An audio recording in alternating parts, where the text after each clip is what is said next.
สวัสดีครับวันนี้ที่น้องคึกฤทธิ์นะครับ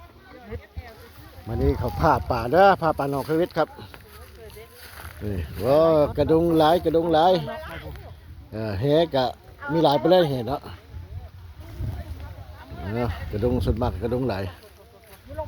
บัวกับมีทันใดบ่มีเพื่อเอาขึ้นเนาะมันหนาวแล้วมันนี่น้ำกับพิกาอาบช่วงนี้ผัดป้า